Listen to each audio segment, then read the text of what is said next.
Welcome to our latest panel discussion on seniors and scams. My name is Vivian Miller. I'm Assistant Professor in Social Work and Director of the Optimal Aging Institute at Bowling Green State University. Thanks so much for joining us today. I'm Dr. Cynthia Spitler, and I am an Associate Teaching Professor in Gerontology at Bowling Green State University. And I've been at BGSU for 8 years. I have a lot of background in working with older adults and nursing homes. Hi, I'm Lisa Myers. I am the Director of Social Services for the Wood County Committee on Aging.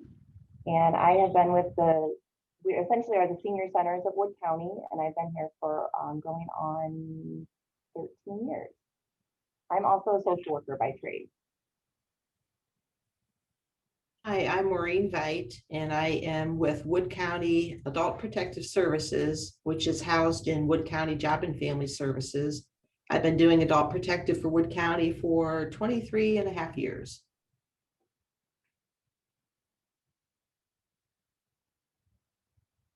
What is a scam? So essentially a scam is a term that's used to describe any fraudulent business, scheme, an operation that is intentionally trying to take money or possibly other goods from someone, like an unsuspecting person. It's usually intentional, it's deceptive, and the person is, they are intending to seek out some sort of financial gain from the person. There are many scams out there, so I'm sure we'll talk a lot about that today. Thanks for sharing that. That's really interesting that it's deceptive and really intentional of whoever's trying to scam an individual. Are there any common types of scams to look out for, particularly with older adults in this population? Yes, there are, and some of the ones that we've seen over the years are some of the popular ones are the sweepstakes scams or the lottery scams, where someone's contacted that they've won this prize or this contest, but in order to obtain the reward, they have to send some sort of payment first. So that's a big red flag. But oftentimes people do feel like they've actually won these prizes, and so they're willing to put the money forward to get a big reward in the end. But unfortunately, that cycle can just continue, and then they're spending multiple hundreds or thousands of dollars and not winning anything in the long run. So the sweepstakes scams are a common one. Another one is the overpayment scams, or like the banking scams. So a scammer might send them a counterfeit check and say, hey, deposit this into your bank account and then send me half of the amount, and then you get to keep the other half. But ultimately these checks are bogus, they're fake. So now not only are you out the money to the bank, but you're also out the money that you have sent to the scam artist. So that can be a common type of scam. With the coronavirus pandemic, a lot of scams came about as well around that, with particularly access to maybe like early vaccine or testing or things like that. So of course they were contacting older adults and stating, for some sort of a payment, or if you give me your personal information, I can make sure that you're on a list or that you get early access to those types of medical services. So that was a scam that was common recently with the pandemic, as well as scams around kind of similar with the stimulus checks as well. Contacting saying they're calling from the IRS, they need their personal information, maybe for a fake fee, you can get your stimulus check early. So those were also common scams, throughout the pandemic. One we saw here a lot of, I think I worked with 3 individuals that were scammed regarding the unemployment benefits. So their social security numbers were stolen essentially, and people legitimately were drawing on unemployment benefits under their social security number without any of their knowledge. Sometimes they did not even understand or know that it was happening to them until they received an IRS form, like a 1099 in the mail at the end of the year saying like, you received this much money in unemployment benefits. And they were like, I'd never even applied for unemployment benefits. So that was a big scam that's recent and common with the COVID-19 pandemic. Other common ones are the grandparent scams with the senior citizens. We often see that where someone contacts an older adult and pretends to be a granddaughter or a grandson, and is in some sort of crisis and they need money immediately. And they're very tricky. They can either research people on social media now and find out who what their actual grandparents or grandchildren's names are, or they just call and say grandma, grandpa, and the first thing that the older adult says is Johnny, is that you? And yeah, it's me, Johnny, and then they just kind of take it from there. And then these, unfortunately, the older adult feels like they want to help their loved one, so they go and they wire, they do what they're asked and they wire the money, and now they're out that money. So as well as other dating scams are also with older adults. Some older adults might be lonely, live alone, so they might like contact them and pretend to be their boyfriend or their girlfriend. But now we're in this relationship, so now you have to send me some money, to help me out because they're in love, or because they're in this legitimate relationship, which really it's not. It's only a one-sided relationship, unfortunately, and they're just constantly wanting money from the older adult. So that is another type of scam. So that's kind of just probably scratches the surface of what's out there, but those are some of the common ones that we see here at the Wood County Community on Aging. And to expound on what Lisa said with regard to the dating scams, I know that the number of older adults that are looking for someone on dating sites has increased exponentially, like 50% or more since the beginning of the pandemic, because older adults are isolated or they're living alone. So over a third of older adult women are living alone or they're widowed, and those women that are widowed are especially vulnerable and lonely, and they're used to having a man around to help with instrumental activities of daily living around the house. So they may join a dating site like Plenty of Fish or Bumble, and there are special dating sites for widows as well, and for other interest groups like for farmers or people that love cats or dogs. And unfortunately, this can happen. I've seen more men that are preying on females, but certainly you'll see females that are preying on males. I would say more males are preying on females because of the high percentage of women that are widowed. And as far as some of these scams go, the men or women will message the individual on a dating site like Plenty of Fish, and they will say that they're beautiful. They'll say, hey, beautiful, and they'll come on really strong, and they'll use a technique I've read about called love bombing and start basically showering them with all types of affection, and they're beautiful and they want to meet them and they want to get to know them. There are other stories that some of these scammers will use that are very common, like they're on an oil rig and they're far away. They're in Denmark, they're in Oman, they're in Saudi Arabia, Persian Gulf. So they're on this oil rig and they're deployed, or they're in the military, they're deployed and they're not coming back home for 6 months, and they'll just keep inundating the individual with I love yous. And then maybe in a few days to a week, then it increases to I need some money and I need you to send me some money to my account. And it can be complicated how this works. I don't have experience personally, but they might use like cash apps. It could involve like sending the money via check or gift cards or something else they're asking for, something like a Steam card. And I don't have personal experience with this, and I'm not extremely knowledgeable because I know a lot of the younger cohorts are using cash apps and these Steam cards where I guess they can purchase credits to buy music like through Apple, and they can load music on their phones and things like that. So they'll want various kinds of gift cards, and it's up to the person that is being scammed what they might want to give into.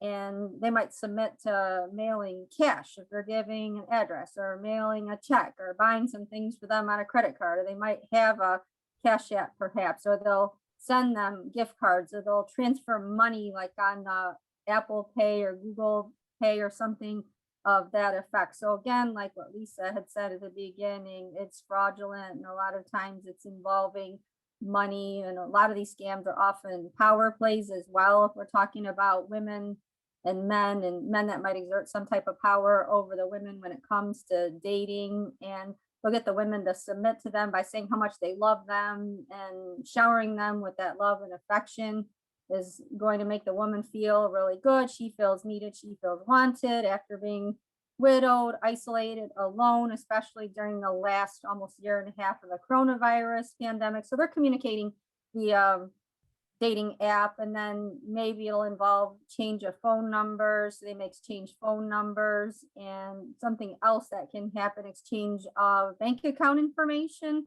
as well. So perhaps the person being scammed might transfer the money right into the person that's asking for the money's account. So that's something that comes up later here in our panel discussion, but you definitely don't want to provide a lot of personal information as far as your bank account information or credit card numbers. And certainly you don't want to give a lot of personal information as to maybe children's names, pets' names, because a lot of people use that information for passwords. So that could give the scammer license to try to guess the passwords or maybe try to hack into the account. So those are some of the dating scams that I have seen and researched, in addition to what Lisa discussed earlier.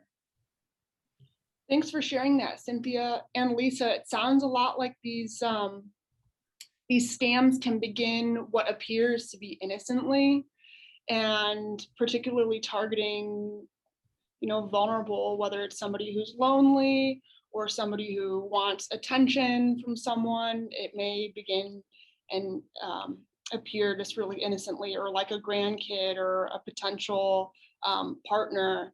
Maureen, are there any particular warning signs to pay attention for, or things to look out for? And the unfortunate part with adult protective is we see these scams after a lot of damage has been done. But the warning signs I think families can look for is your older adult being more secretive. Are they not wanting to attend social events when they were able to attend social events because they need to stay home, either connected to their phone, waiting for that phone call from their scammer because they've now become friends with their scammer? Are they connected to their computer because they're waiting on that call, either because they don't want to lose the money that they think they're going to win, or their new romance that they're in love with? They don't want to miss that phone call.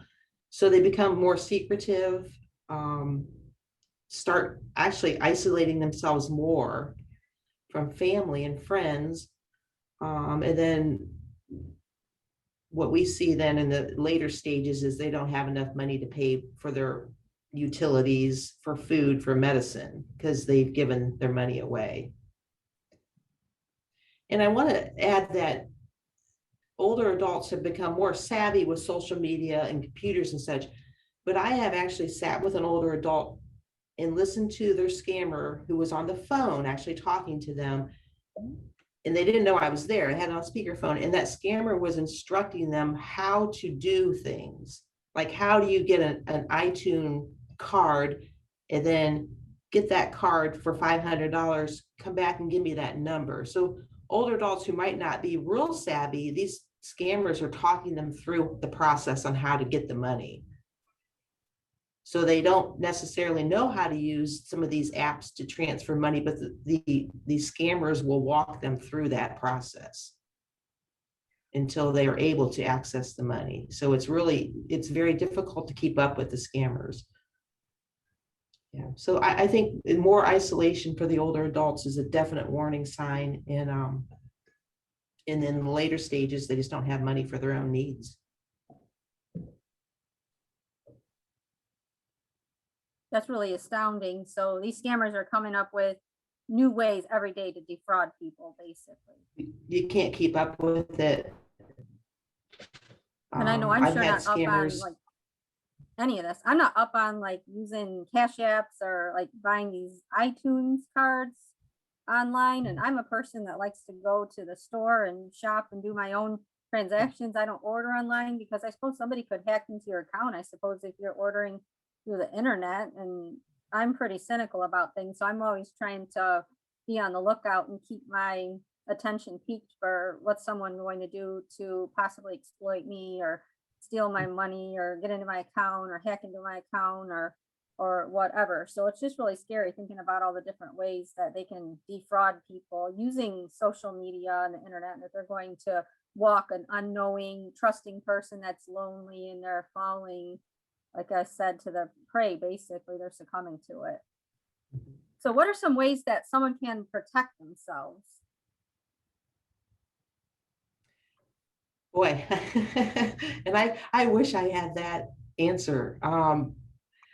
Family and friends are key to doing all they can to look for the warning signs, keep an eye on their older adult, make visits.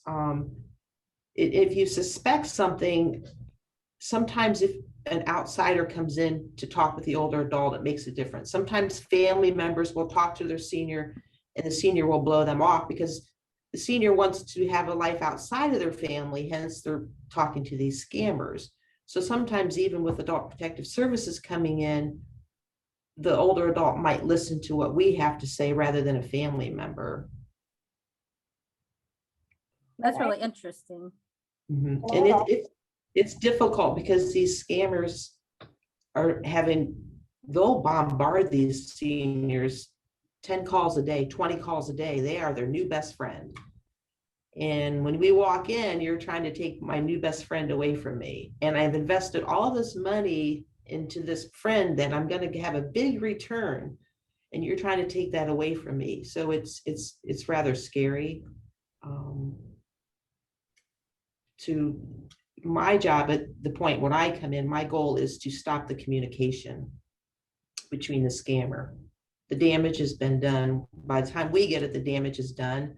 My job is to stop that communication so no more money is gone. What are some ways to report senior scams?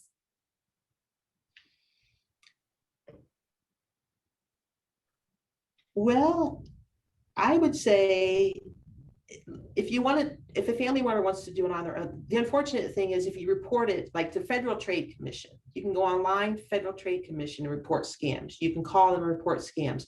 Are they going to investigate and do something?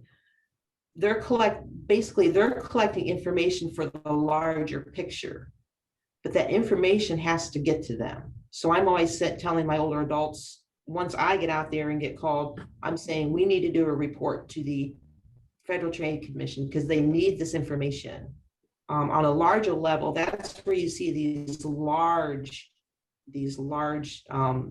police raids on these scammers, because these scammers are not typically just one person, they're an organization of scammers. You can call your local law enforcement. Their hands are tied if that scammer is not something they can track. If someone has gotten into your bank account, clearly call law enforcement. But many of the scams we see are not a tangible person that we can actually track. They're using bogus email addresses. They're using disposable phones that you can't track. They're not even in the United States. So I would say call Adult Protective Services and we'll help the person to make those calls to the Attorney General's office, to the Federal Trade Commission, a larger entity that's collecting this information so they can put together, okay, is this something we can go after in the large picture? Is that helpful? That's helpful. I think that would be helpful for anyone that's being scammed, no matter their age, whether they're an older adult or younger individual. Calling the Better Business Bureau, the Federal Trade Commission, and certainly Adult Protective Services can help intervene if people are really unknowing or really stuck on what to do to report it. And a lot of times the people are so vulnerable, they're not understanding that they're being scammed. So it sounds like you have to intervene in that case and kind of convince them, and they might be more believing of you than their family member if you come in as an impartial individual, as an expert, and counsel them on what to do. Yes, and sometimes not. Sometimes it continues even though we're working with them. Yeah, and the scammers become such a large part of the older person's life, or even a younger person's life. They become a part of your life, and it's very difficult to tell this older person, especially if they've invested $20,000, $30,000 already in this person. They fear walking away because they still think they're going to get something on their investment. They're going to get a return.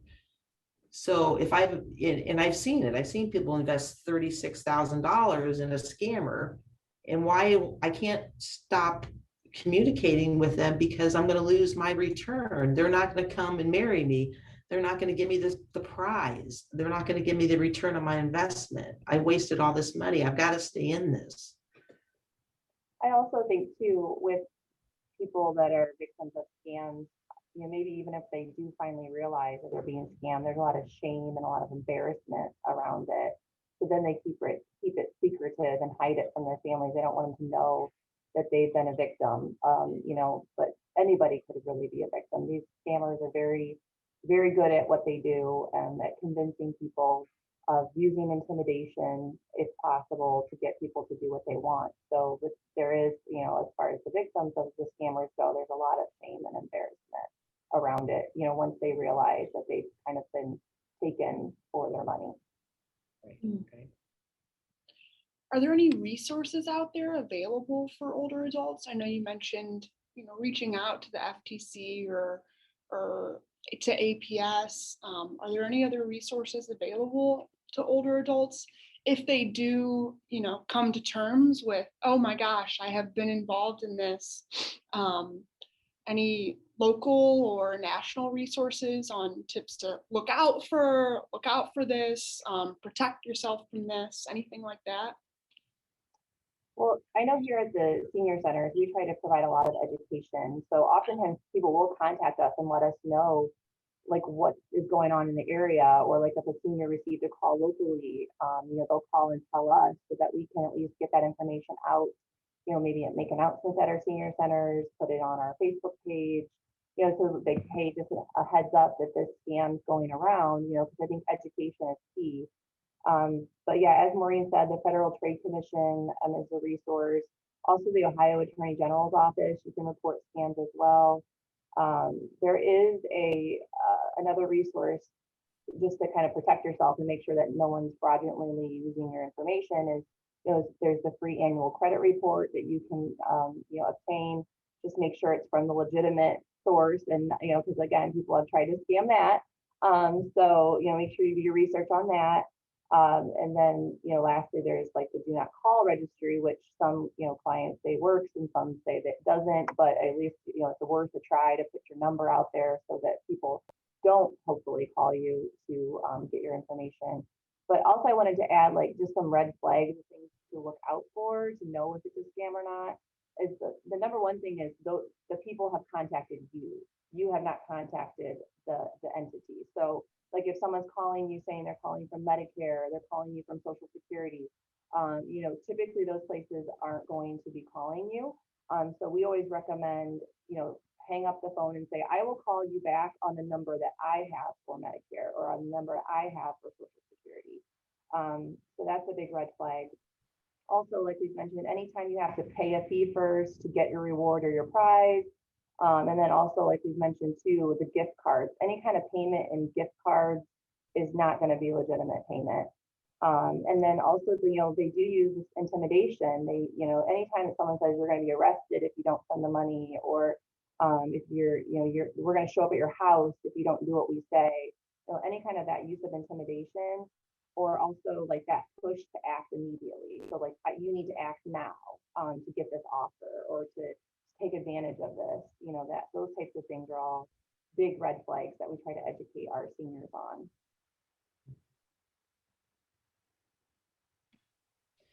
At least I want to add, education is working because, and I think you probably had seniors calling you saying, I got this call, they wanted my social security number, but I remember hearing, Lisa at the senior center saying, don't do it. So education, however we can get it out there, I think does work. It's horrendous to hear how many people have been scammed. And when you tell the stories about people that are providing $30,000 to a scammer, Maureen, so if our presentation here will prevent one person from even giving them one dime, I'll be pleased. And that's a good form of education right here with our discussion. Right. thanks everyone for all this information. This has been really informative and really educational, just like you said, Cynthia. I'll have the resource or contact information below for both Adult Protective Services and Wood County Committee on Aging, and also some other links and resources available below. So thanks everyone for tuning in. Thank you.